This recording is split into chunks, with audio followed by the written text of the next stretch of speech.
오늘 본문 이 구절에서 엘리후는 군주들이 힘이 없고 약한 자들을 억압하는 것을 보고 그들의 합정이 하나님을 잊은 데서 비롯되었다라고 생각하고 있습니다. 그래서 10절에서 나를 지으신 하나님은 어디 계시냐고 하며 밤에 노래를 주시는 자가 어디 계시냐고 말하는 자가 없구나. 확실히 그들이 하나님을 생각하였더라면 그렇게 부당한 짓을 하지는 않았을 것입니다. 본문의 내용에서 엘리후는 억압당하는 자들 중에서도 하나님을 마음 가운데로 영접하지 못하고 있다는 사실을 한탄하고 있음을 우리에게 보여주고 있습니다. 그들은 권세 있는 자의 팔에 자비를 호소하지만은 억압받는 불쌍한 사람들에게는 은총을 내리시고 의를 행하시고 패배자에게는 그들의 편에 서서 심판을 내리시는 분, 즉 인간을 지으시고 세상 만물을 창조하신 하나님께 간구하지 않았다는 것입니다. 그러면 하나님은 어디 계시는가? 라고 하는 이 질문입니다. 영국의 이 시인 포프는 인류가 마땅히 검토하고 연구해야 할 대상은 인간이다 라고 말한 적이 있습니다. 그러나 인류가 그보다도 먼저 관심을 갖고 생각해야 할 분은 누굽니까? 바로 하나님이죠. 그러므로 우리 인간은 무엇보다도 먼저 세상을 창조하시고 지금도 살아계신 하나님을 알기 위해서 우리는 노력해야 되는 것을 가르쳐 주고 있습니다. 사람들은 모든 일에 신경을 쓰면서도 정작 하나님은 마음 한가운데서 모시지 않는 어리석음을 경험하고 있다는 것입니다. 자, 인간은 중요하지 않는 이 세상사에서는 빈틈없이 정신을 쏟지만은 그러나 삶을 살아가는데 내 마음 중심에 하나님을 잊어버리고 이 세상에 모든 삶을 투자하는 그런 어리석은 삶을 이 세상 사람들이 살아가고 있습니다. 우리를 지으신 하나님이 없었더라면 우리는 생각하는 인간이 될 수도 없었을 것입니다.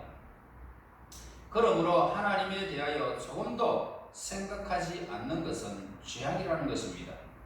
우리의 위로자 되시는 하나님은 어디 계십니까? 여러분 한번 생각해 보세요. 하나님이 어디 계십니까? 인생의 어두움 속에서 노래가 나오도록 해주시는 분은 누구입니까? 우리가 심한 환난 가운데 있을지라도 하나님께서 우리 곁에 있으면 우리는 결코 슬픔에 빠지거나 좌절하지 아니하고 우리는 견뎌낼 수가 있습니다. 그러므로 이 고통으로 인해서 눈물 짓는 우리가 우리 하나님, 우리의 위로자, 그리고 10절에서 밤에 노래를 주시는 자, 이 하나님을 잊고 있다면 이는 참으로 어리석은 일이 아닐 수가 없는 것입니다. 또한 우리의 교사이신 하나님은 어디에 계십니까? 11절 보세요. 땅의 짐승들보다도 우리를 더욱 가르치시고 하늘의 새들보다도 우리를 더욱 지혜롭게 하시는 이가 어디 계시냐고 말하는 이도 없구나. 하나님은 우리에게 지능을 주셨습니다. 우리가 짐승보다 새보다 뛰어난 것은 우연한 일은 결코 아니라는 것입니다. 그것은 하나님께서 우리에게 지능을 주셨기 때문이라는 것입니다. 우리는 동물들이 하나님을 찾지 않는다고 하여 이상하게 여길 이유가 전혀 없습니다. 그러나 지능을 가진 인간이 어떻게 하나님을 잊어버릴 수 있느냐라고 하는 이 질문 앞에는 우리가 모든 사람이 하나님께로 나아가야 함을 우리에게 가르쳐주는 질문입니다. 여러분, 하나님으로부터 뛰어난 재능을 받은 오늘 우리야말로 창조주이시자 교사이신 하나님을 섬겨야 할 흙으로 빚은 유일한 존재인 것입니다. 하나님께서 인간에게 던지는 질문이 있어요. 아담은 하나님께서 이렇게 말합니다. 네가 어디 있느냐? 네가 어디 있느냐? 라고 부르시면서 찾으시는 음성을 아담은 들었습니다. 우리도 하나님께 범죄하면은 위와 같은 그런 질문을 듣게 될 것입니다. 네가 어디 있느냐? 우리는 갈멜산 꼭대기에 올라가 숨던, 날랜 뱀을 타고 바다 깊은 곳으로 숨던, 이렇게 물으시는 하나님의 음성을 듣지 않을 수가 없는 것입니다. 그때 우리는 반드시 대답해야 됩니다. 네가 어디 있느냐라고 하는 하나님의 음성을 들을 때 우리는 그 음성에 대답을 해야 됩니다. 또한 우리는 하나님으로부터 왜 너는 나를 떠나 살다가 죽었느냐라는 이 질문을 마지막에 받게 될 것입니다. 내가 어떻게 하였기에 너는 나를 무시했느냐? 너는 나에게 헤아릴 수 없이 많은 복과 자비를 받았지 않느냐? 그런데 왜 너는 나를 조금도 생각하지 않고 지금도 살아가느냐? 이 질문, 여러분, 우리는 이 질문에 우리의 가슴을 짓눌리면서 들려올 것입니다. 우리는 이러한 질문에 대해서 아무런 변명도 할 수가 없을 것입니다. 그리고 또 다른 질문은 우리에게 히브리서 2장 3절에서 우리가 이같이 큰 구원을 등한히 여기면 어찌 보응을 피하리요? 라고 했습니다. 심판의 날에는 견딜 수가 없습니다. 지금은 우리가 얼마든지 질병이 있든지 하나님을 잊어버리고 살든지 내 멋대로 어떤 행동을 하든지 간에 우리는 이 땅에서 그냥 그럭저럭 살아가게 되어 있습니다. 그러나 심판의 날에는 견딜 수 없는 시간이 된다는 것입니다. 본문에 나타난 엄숙한 물음에 대한 이 해답을 저와 여러분이 오늘 이 예배 중에 우리는 찾아야 한다 이 말입니다.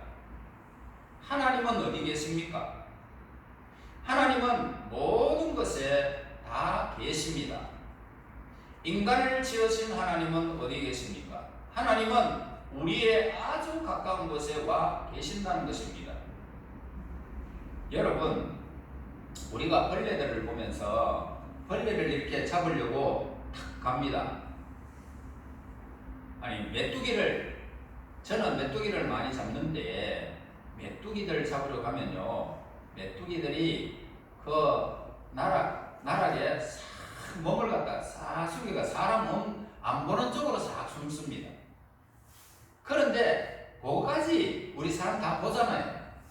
그래가지고 싹 잡습니다, 제가. 그러니까 자기만 안 보이면 되는 줄 아는 이 원숭과 같이 우리 인간이 하나님이 다 보고 계시는데도 우리는 이불을 뒤집어 쓰면 아니면은 어떤 은밀한 곳에 가면 하나님이 안 보는 줄 알지만 다 보고 계신다는 사실을 잊어서는 안 될 것입니다. 우리가 하나님을 보지 못할 뿐이지 하나님은 우리를 늘 보고 계시는 것입니다.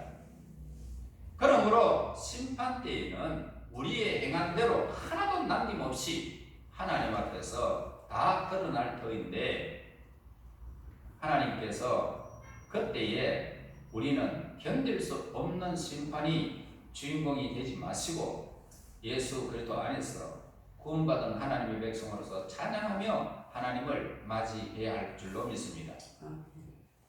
여러분, 우리의 위로자 되신 교사이신 하나님은 어디 계십니까? 그분은 우리의 입김보다 가까운 곳에 우리가 밤중에 부를 노래를 준비하고 계시는 분이에요. 밤중에 노래한다는 것은 우리의 삶에서 어둡고 정말 고통의 자리, 슬픔의 자리, 실망의 자리, 정오의 자리, 이런 자리에 우리에게 노래를 부를 수 있도록, 다시 말해서 모든 문제의 해결을 주면서 돈 없는 자에게는, 실망 없는 자에게는, 또 고통스러운 자에게는 모든 것을 풀어주시고 위로해 주시는 그분, 그렇게 준비하고 계시는 분은 하나님이십니다. 우리의 교사이신 하나님은 어디 계십니까? 하나님은 우리가 구원을 깨달을 수 있도록 늘 기다리시는 분이십니다.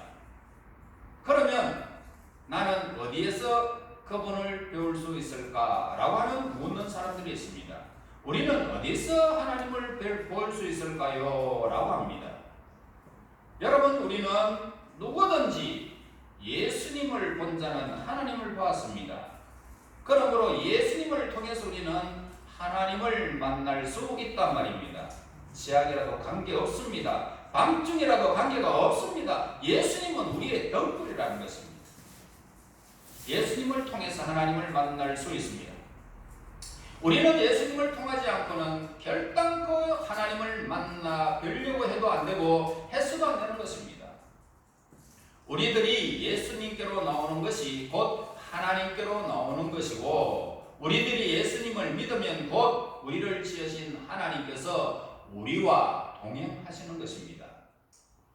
그러므로 하나님의 계획을 깨닫고 하나님의 뜻에 어긋남이 없이 처신하기 위하여 하나님을 찾는 것은 우리 인간이 추구해야 할 최고의 지혜라는 것입니다. 그러나 과연 우리가 하나님을 얼만큼 알고 있느냐라고 하는 것입니다.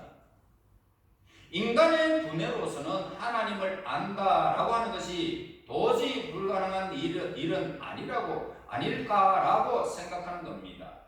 그렇다면 그것은 우리 자신의 이성을 부정하고 인간을 동물과 다름없는 비천한 존재로 비하시키는 것입니다.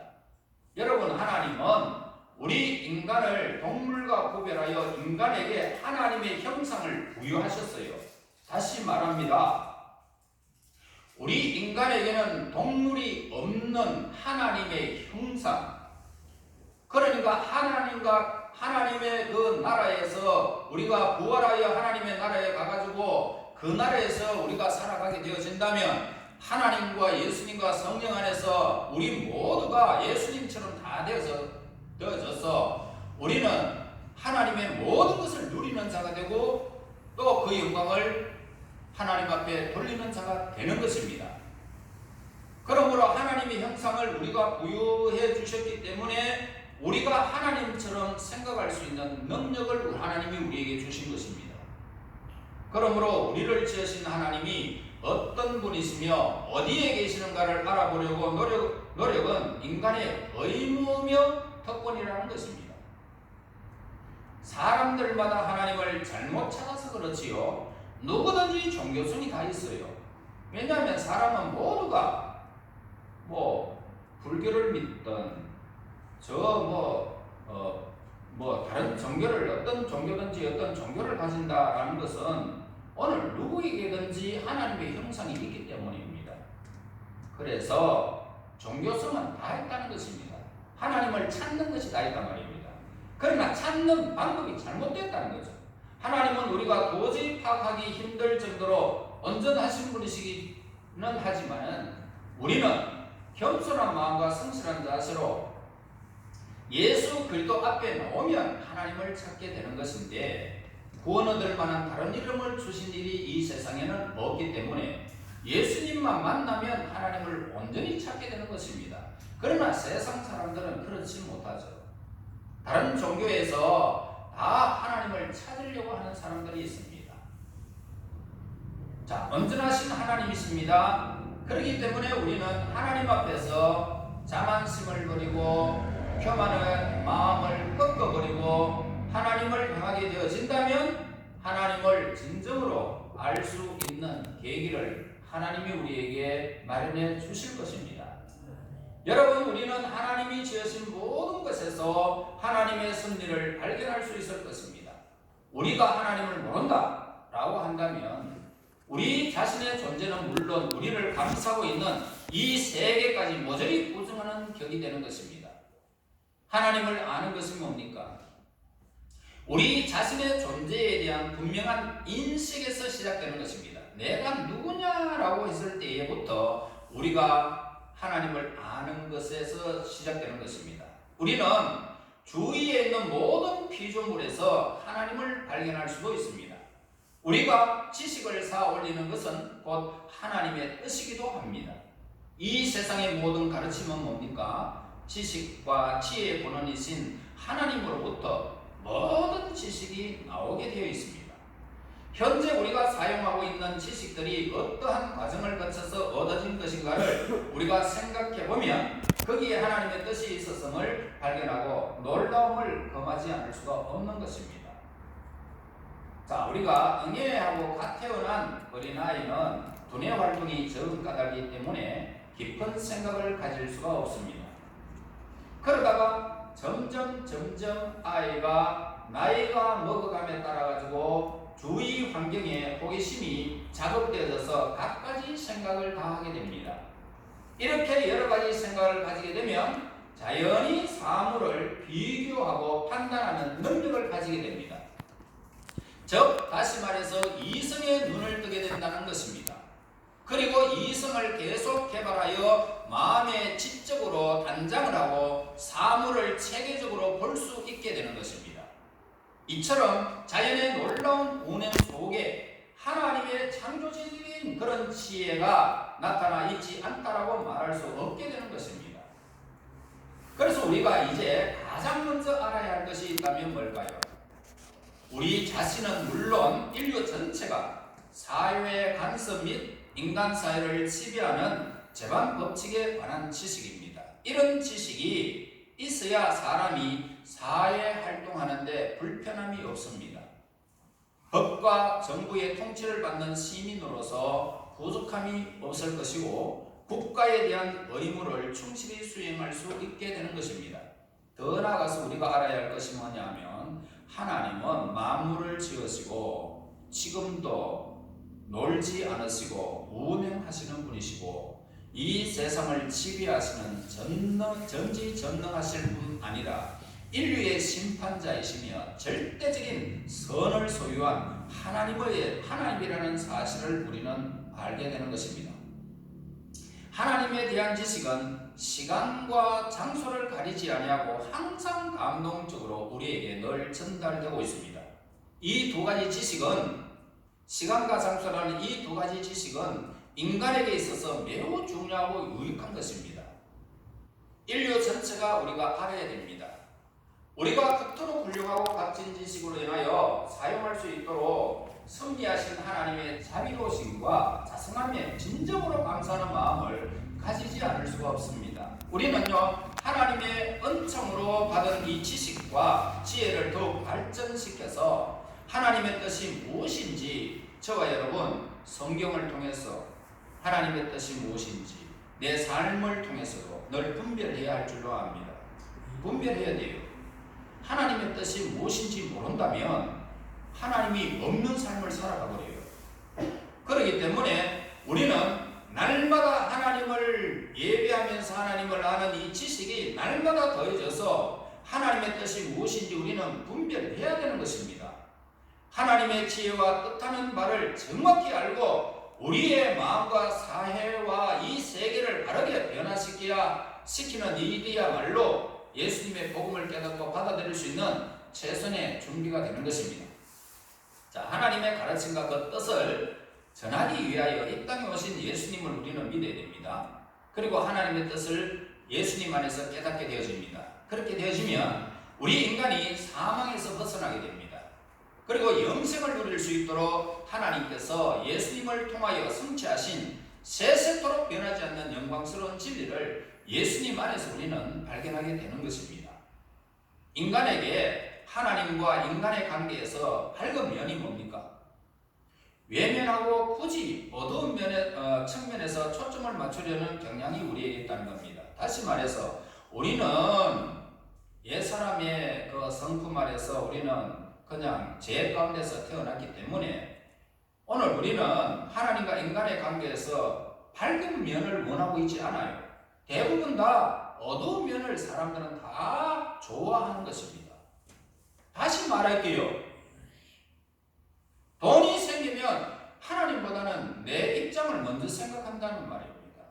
건강이 있으면 내 즐거움을 먼저 생각한다는 것입니다.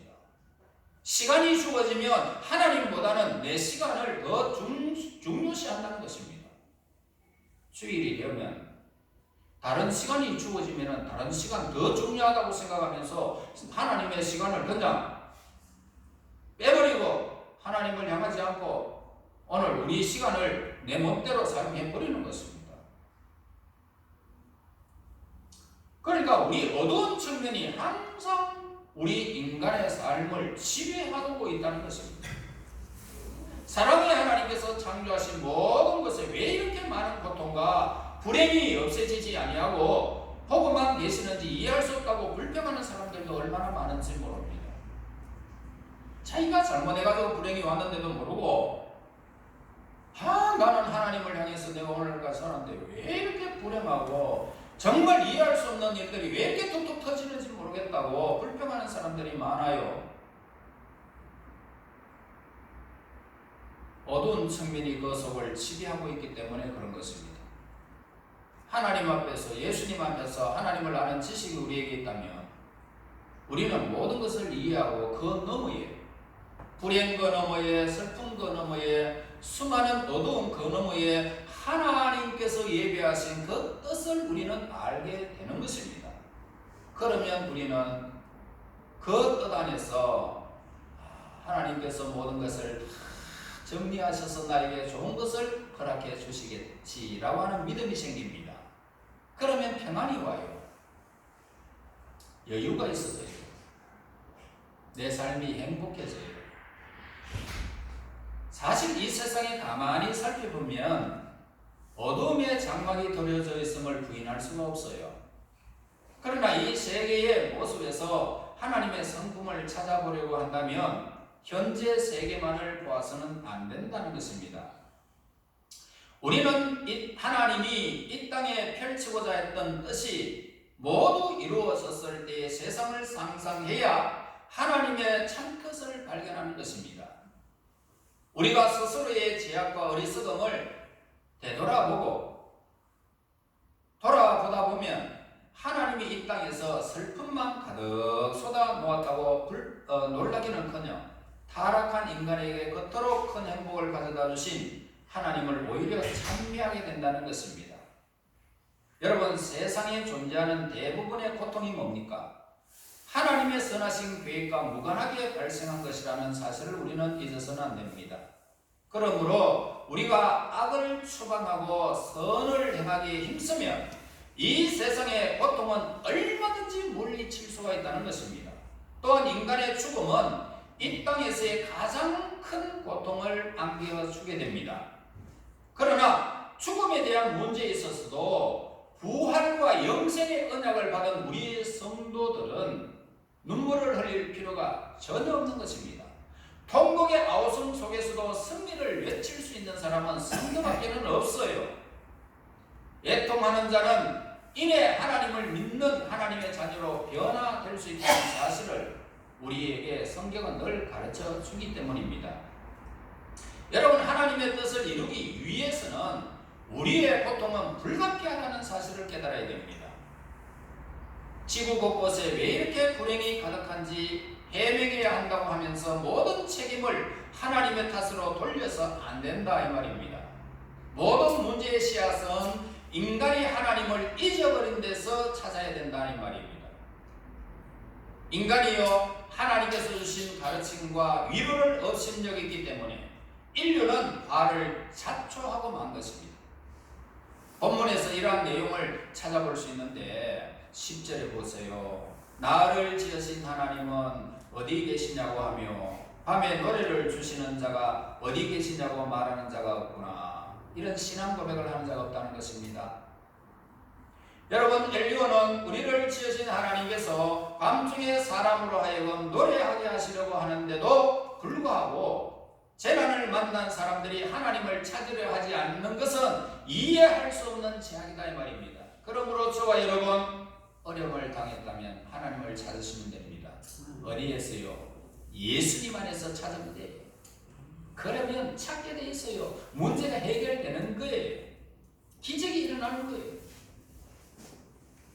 여러분, 하나님은 곧 사람으로 밤중에 노래하게 하시는 분이시므로 창조하신 하나님을 망각하는 행위는 그 죄가 더 커질 수밖에 없다는 것입니다. 본문 말씀은 오늘 우리를 지으신 하나님의 그 사랑을 밝혀주고 있습니다.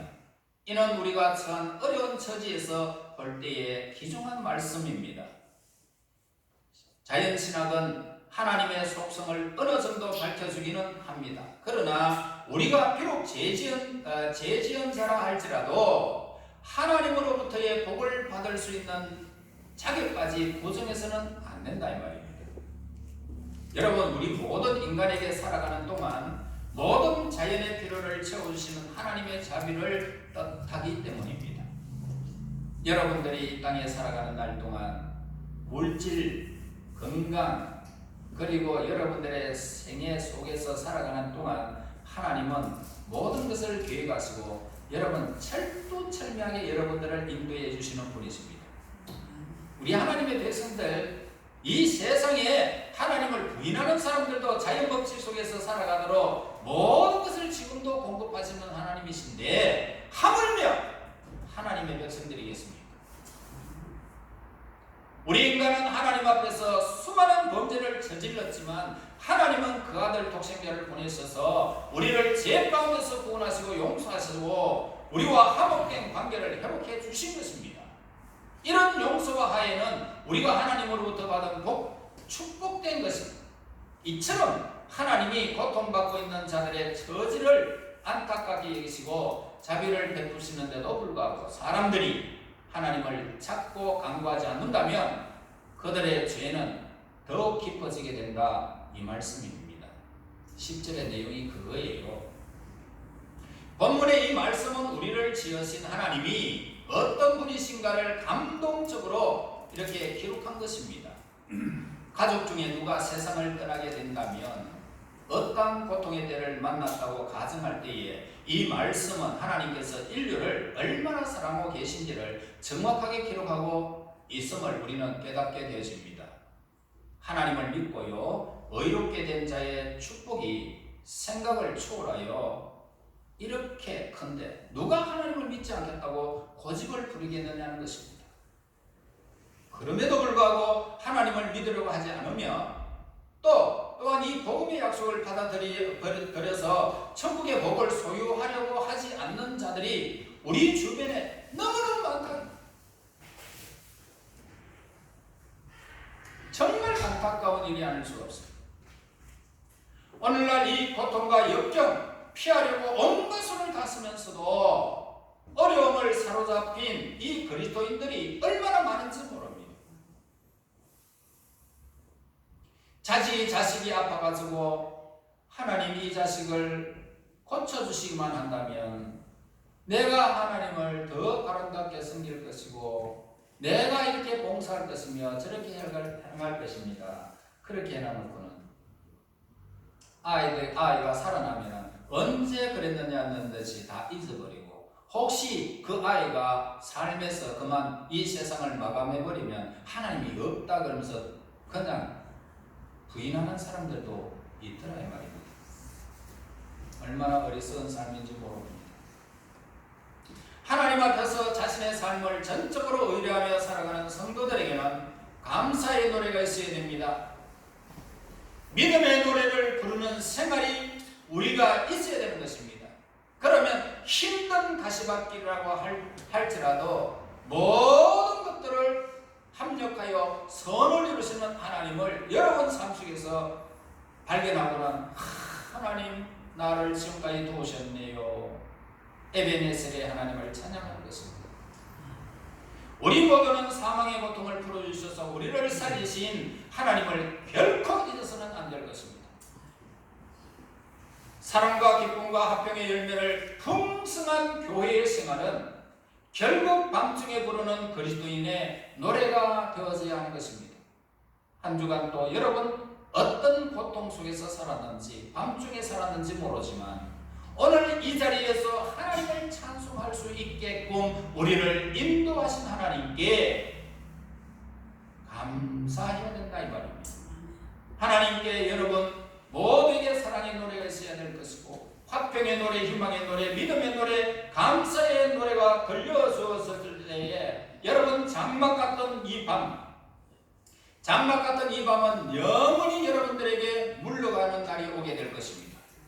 이러한 노래 소리가 저와 여러분 이 세상의 수많은 어두움 속에서 사망의 고통을 고통이 우리에게 온다 할지라도 밤중에 오늘 사랑의 기쁨의 화평의 풍성한 열매의 그 아름다운 노래, 이런 노래가 여러분들에게 늘 퍼질 수 있도록 하나님은 선으로 우리에게 인도해 주실 것을 약속하고 있습니다.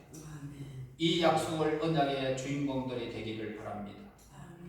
이 언약이 여러분들의 삶 속에서 밤중에 노래할 수 있도록, 세상 사람들은 고통을 당할지라도 하나님을 믿는 백성들에게 이런 희망의 노래, 화평의 노래, 사랑의 노래, 믿음의 노래, 감사의 노래가 넘칠 수 있도록 인도하시는 하나님의 그 놀라운 사건을 늘 경험하면서 하나님을 잊어버리는 어리석음에서 벗어나기를 예수님의 이름으로 축원합니다. 하나님 아버지 감사합니다. 감사합니다. 우리 모두에게 예수 그리스도 안에서 사망의 고통을 풀어주신 우리 하나님, 우리를 살리시고 영원한 생명을 주신 우리 하나님, 하나님과 화목된 관계가 된 우리 하나님의 백성들, 한시라도 하나님을 잊어버리는 어리석은 자들이 되지 않게 도와주시고, 날마다 우리의 입술에서 사랑의 노래, 화평의 노래, 희망의 노래, 믿음의 노래, 감사의 노래가 늘 흘러나올 수 있도록 인도하여 주시옵소서. 예수님 이름으로 기도하옵나이다. 아멘.